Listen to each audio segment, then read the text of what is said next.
Hi friends, ஒரு வழியா சச்சின் படத்தோட ரீ-ரிலீஸ் டேட்டா அனௌன்ஸ் பண்ணிட்டாங்க. அதாவது ஏப்ரல் 18ஆம் தேதி ரிலீஸ் அப்படின்ற மாதிரி கலைப்புலி தானு அவர்களே ஷேர் பண்ணியிருக்காரு. அதுவும் வேர்ல்டு வைடு கிராண்டா ரிலீஸ் அப்படின்ற மாதிரி போஸ்டர்லயுமே மென்ஷன் பண்ணியிருக்காங்க.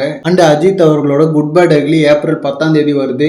ஸோ 8 டேஸ் கழிச்சு சச்சின் ரீ-ரிலீஸ் ஆகுது. And good bad ugly Ajith அவர்களோட ஃபேன்ஸ் பயங்கரமா எதிர்பார்க்கிற ஒரு படம். ஏன்னா விடாமுயற்சி படத்தை அடிச்சது பாத்தீங்கன்னா வேற யாரும் இல்ல, அஜித் அவர்களோட ஃபேன்ஸ் தான். படம் சப்புன்னு சாஃப்டா இருந்ததால போட்டு பொழந்துட்டாங்க. ஸோ குட் பேட் தான் இப்ப மலை போல நம்பி இருக்காங்க. அண்ட் ரீசெண்டா வெளியான ட்ரெய்லரும் பாத்தீங்கன்னா சூப்பரா இருந்துச்சு. பட் ஸ்டில் ட்ரெய்லர்ல காமிச்ச ரெஃபரன்ஸ் சீன்ஸ் எல்லாம் ஆதிக் ரவிச்சந்திரன் அவர்கள் எப்படி கனெக்ட் பண்ணி கதை எழுதியிருப்பாரு அப்படின்னு நினைச்சா சிரிப்பு தான் வருது. கிட்டத்தட்ட கங்குவா டைம்ல இருந்த அதே மனநிலை தான் எனக்கு இப்பயும் இருக்கு. அதாவது இந்த இயக்குனரை போயிட்டு நம்பி எப்படி எதிர்பார்க்கறீங்க அப்படின்றது தான். சிறுத்தை சிவா கூட பரவாயில்ல, ஆதிக் ரவிச்சந்திரனோட பிலிமோகிராஃபிலாம் ரொம்ப மோசம். பட் அவரோட லாஸ்ட் படம் மார்க் ஆண்டனி மிகப்பெரிய வெற்றி அப்படின்ற ஒரே ஒரு பாசிட்டிவிட்டி மட்டும் இருக்கு. அண்ட் ஆல்சோ ஒரு ஹிட் படத்துக்கு அப்புறம் திரும்ப அதே அளவுக்கு ஹிட் கொடுக்கிறது வந்து ரொம்ப கஷ்டம். அதுவும் ரீசெண்ட் டைம்ல வெற்றிமாறன், லோகேஷ் மாதிரி விரல் விட்டு எண்ணக்கூடிய ரொம்ப மாஸ்டர் இயக்குனர்கள் தான் back to back 2 blockbuster எல்லாம் கொடுத்திருக்காங்க.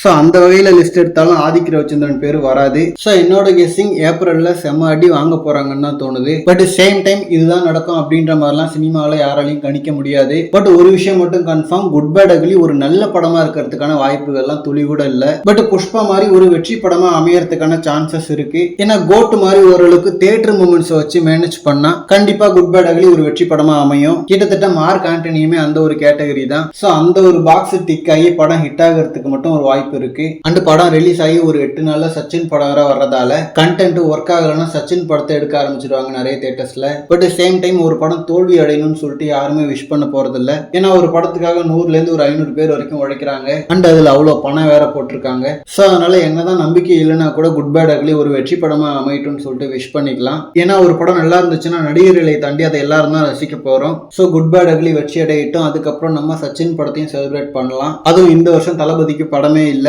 சோ சச்சினை மட்டும் தியேட்டர்ல செலிப்ரேட் பண்ணிக்க வேண்டியதான். ஓகே ஃப்ரெண்ட்ஸ், இந்த மாதிரி ஹாட்டான அப்டேட்ஸ்க்கு நம்ம விஜய் ஃபோர்ட் சேனலை சப்ஸ்கிரைப் பண்ணுங்க. தேங்க்யூ.